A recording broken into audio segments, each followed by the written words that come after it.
Welcome back to the Literacy Lounge. I'm Mr. Amato, joined again by our resident expert, Miss Montgomery. How's it going? I'm feeling fantastic and ready to choose my words carefully.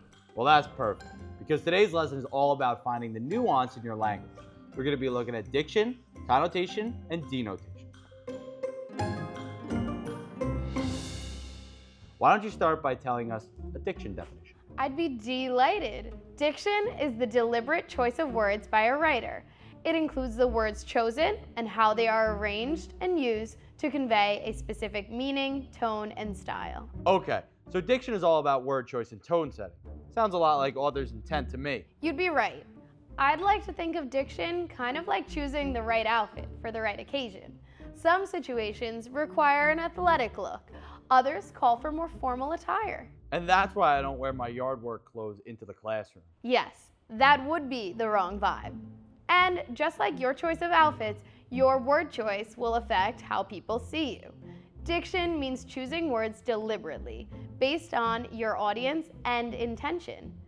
Depending on the diction used, a piece of writing may come across as more formal, informal, colloquial, or even poetic. And of course, this focus on choosing words carefully suggests that some words may be better suited for some moments than others. Words have their literal meaning, but they also have a feeling attached to them, don't they? Now that is connotation. And connotation refers to the implied or suggested meaning of a word. It adds more emotional and cultural associations to a word besides its objective meaning. The example I like to think of is the difference between house and home. They share the same literal definition. Yes, but home just has a cozier feeling. You'd use them differently. Exactly. I'd use the word home if I wanted to add a feeling of warmth or maybe comfort. Just like the right scarf or accessory may complete the perfect outfit, utilizing the right connotation can help make a message clearer. Right. Now lastly, let's look at denotation. Denotation is the literal meaning of a word, without regard to feelings or ideas that the word may suggest.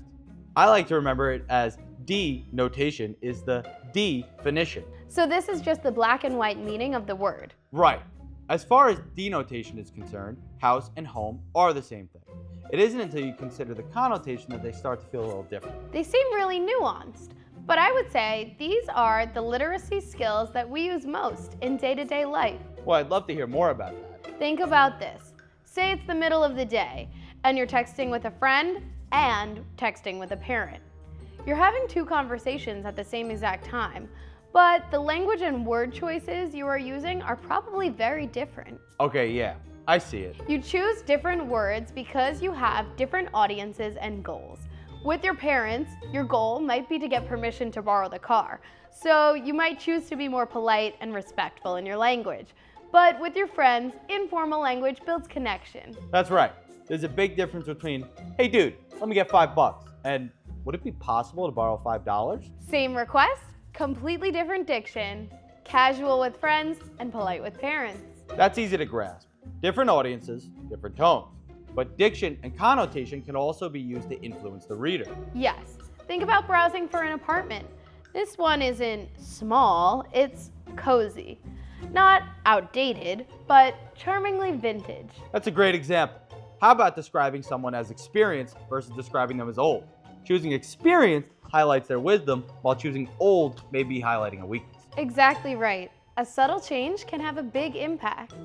Sure, and with that, why don't we jump over to the analysis corner. Today's passage comes from The Adventures of Huckleberry Finn by Mark Twain, first published in 1884. I climbed up the shed and crept up to my window just before day was breaking. My new clothes was all greased up and clayey, and I was dog tired. That line is spoke by narrator, 13-year-old Huck Finn. Look at how the diction makes it clear that we are listening to the thoughts of a young, undereducated boy. New clothes was all greased up.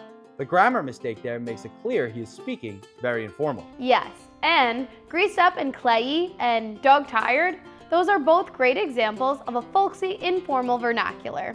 The choice of diction is such a powerful tool for an author. So, let's summarize what we've learned. Diction is the precise word choice, tailored to your audience and goal. Denotation is the literal meaning. Connotation is the emotional meaning. And lastly, always consider how your words might influence or be received. Choose your words intentionally, and you'll communicate clearly and powerfully. Thanks for joining us in the Literacy Lounge, and congratulations! You just got smarter.